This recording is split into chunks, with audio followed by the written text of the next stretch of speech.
Hello बच्चों, इस video में हम लोग पढ़ने वाले हैं passive voice of modal verbs.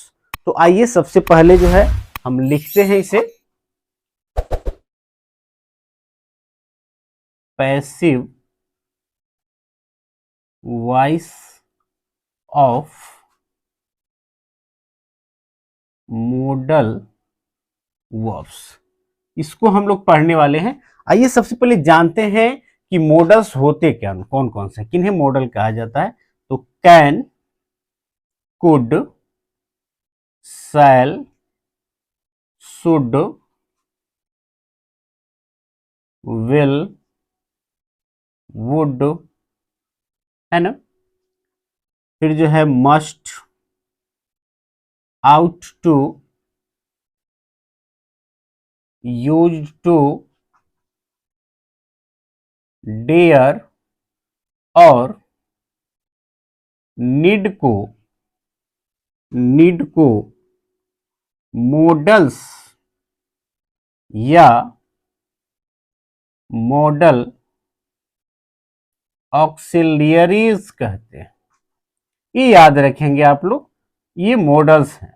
ठीक है, मॉडल्स के यूज का मैं स्पेशल वीडियो बनाऊंगा, उसे आप जरूर देख लेंगे। ठीक है, अभी यहाँ पे आइए, जब भी किसी सेंटेंस में जो है इन सभी चीजों का इस्तेमाल किया गया हो तो कैसे जो है उसका पैसिव वॉइस बनाया जाएगा, इसे हम सीखने वाले हैं कि किस तरह से बनाएंगे।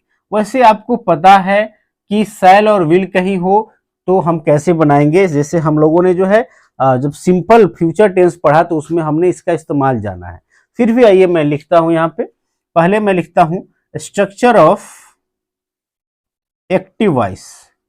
एक्टिव वॉइस के साथ हो तो इसका स्ट्रक्चर क्या होगा, सबसे पहले सब्जेक्ट, फिर जो है यहाँ मॉडल वर्ब लगता है या मॉडल जो भी है, फिर क्या लगेगा first form of the verb और ऑब्जेक्ट या अदर वर्ड्स का प्रयोग किया जाता है। ठीक है, ये इसके एक्टिव वॉइस का फॉर्म दिखाई देता है। तो इसके पैसिव को बनाने का क्या हम स्ट्रक्चर लिखेंगे या कैसे बनेगा, देखेंगे इसको। स्ट्रक्चर ऑफ पैसिव वॉइस, क्या बताया मैंने कि ऑब्जेक्ट को क्या कर दिया जाए, सब्जेक्ट बना दिया जाए।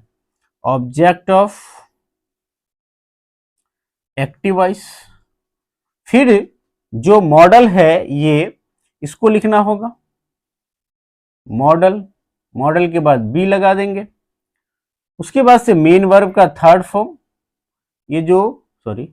ये जो मेन वर्ब है इसका क्या करेंगे, थर्ड फॉर्म लिखेंगे। और अंत में बाई प्लस जो इसका सब्जेक्ट है इसको लिख दिया जाता है सब्जेक्ट ऑफ एक्टिव वॉइस। लेकिन याद है आपको, मैंने जैसे बताया था कि ऑब्जेक्ट को जब सब्जेक्ट की जगह लिखेंगे तो किस केस में लिखेंगे, सब्जेक्टिव केस में।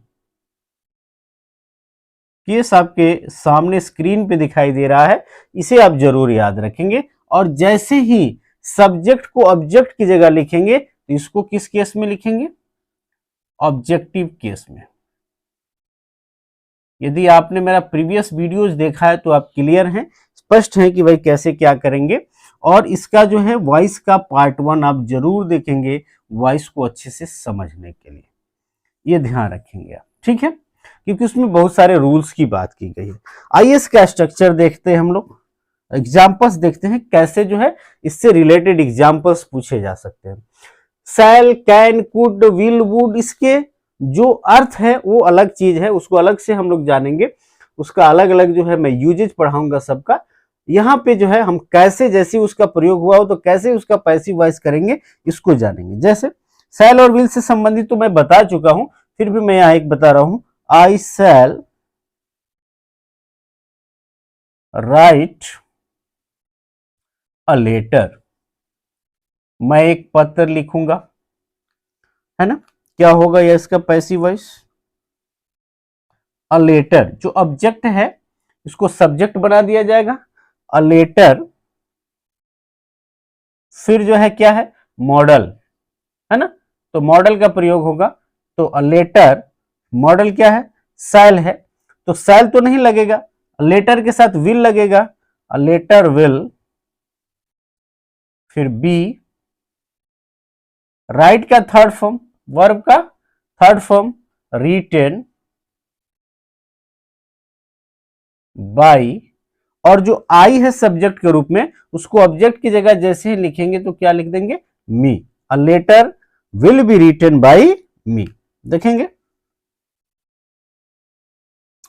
ही कैन स्पीक इंग्लिश, वह अंग्रेजी बोल सकता है।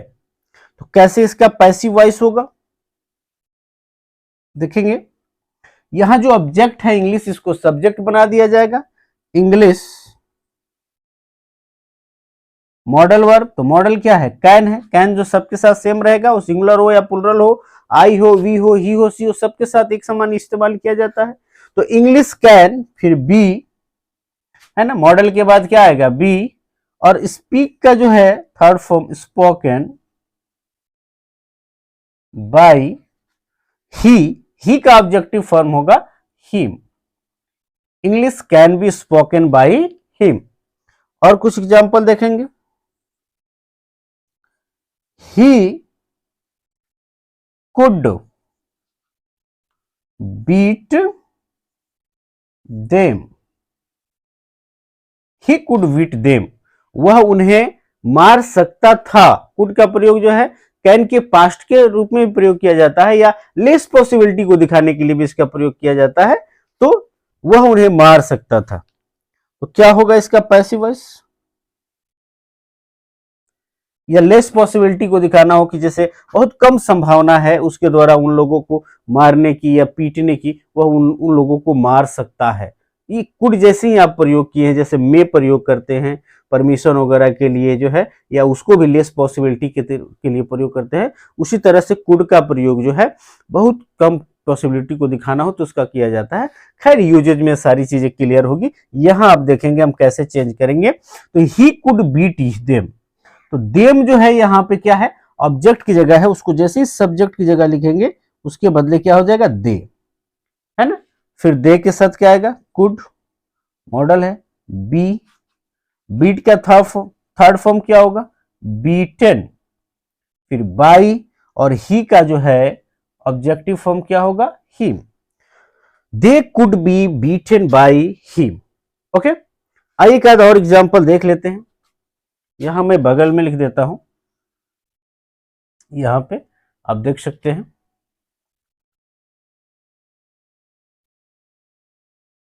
जैसे ही में विन द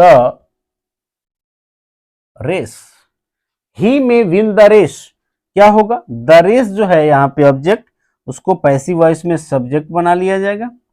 द रेस में बी, में जो है मॉडल लिखने के बाद उसके बाद से क्या लिखेंगे, बी लगा देंगे, द रेस में बी, और विन का होगा थर्ड फॉर्म वोन, द रेस में बी वोन बाई, ही का जो ऑब्जेक्टिव फॉर्म होता है वह क्या होता है, हिम होता है। तो इस तरह से आप देख रहे हैं कि कैसे जो है जो मॉडल वर्ब हैं उनके प्रयोग यदि किसी सेंटेंस में हो तो उसका जो है पैसिव वॉइस कैसे बनाया जाएगा। वैसे आप क्लियर हैं, आप आश्वस्त हैं कि हम उन्हीं का पैसिव कर सकते हैं जो ट्रांजिटिव हो, है ना। ट्रांजिटिव यदि नहीं है तो फिर वहां पैसिव नहीं हो सकता, यानी वहां ऑब्जेक्ट जरूर होना चाहिए। ठीक है, तो पहले इसका स्क्रीनशॉट ले ले, फिर देखते हैं जिसमें बाई प्लस एजेंट नहीं लगता है। याद रखेंगे इसको जो है आवश्यकता अनुसार ही प्रयोग किया जाता है, कहीं कहीं इसका लोप कर दिया जाता है। तो आइए पहले स्क्रीनशॉट ले लीजिए इसको। आइए जो है अब ऐसे सेंटेंसेज हम देखेंगे जिसमें जो है बाई प्लस एजेंट लगाने की जरूरत नहीं है। देखिएगा, फॉर एग्जाम्पल्स इसमें बताया मैंने। आइए देखते हैं 5 नंबर, जैसे we must help the poor, we must help the poor, क्या होगा इसका, द पुअर जो है ऑब्जेक्ट है, पैसिव वॉइस देखेंगे इसका, द पुअर, ऑब्जेक्ट को सब्जेक्ट बना लेना है।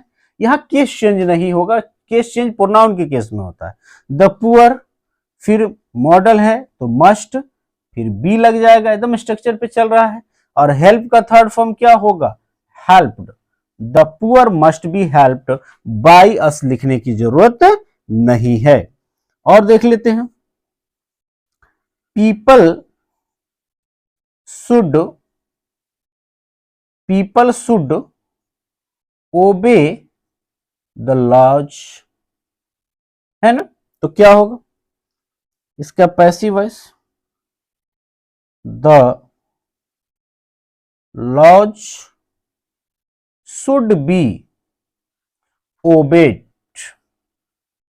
बाय द पीपल लिखने की जरूरत नहीं है। वैसे भी मैंने आपको बताया है भाई इसका पार्ट 1 में कि जब जो है सब्जेक्ट की जगह पे people, somebody, anybody, nobody, anyone हो तो वहां पे जो है बाय प्लस एजेंट लिखने की जरूरत नहीं पड़ती है। और साथ ही जहां सब्जेक्ट क्लियर हो जाए कि कौन उस काम को करेगा वहां भी लिखने की जरूरत नहीं होती।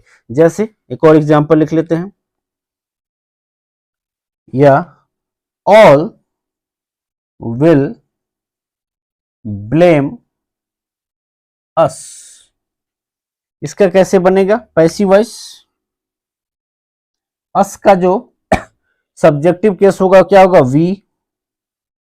वी शैल, वी के साथ शैल आता है। वैसे विल आजकल सबके साथ आ रहा है अफर्मेटिव सेंटेंस के लिए, तो आप यहां विल भी लगा सकते हैं या शैल लगा दे, कोई चीज लगाए कोई दिक्कत नहीं। We shall be blamed, we shall be blamed by all यहां लिखने की जरूरत नहीं है। यहां जो बाय प्लस एजेंट है ये जो लिखा हुआ है टर्म पूरा, ये क्या हो जाएगा, ये नहीं लिखा जाएगा, ये हाइड रहेगा। ठीक है, आप इसका स्क्रीनशॉट ले लें।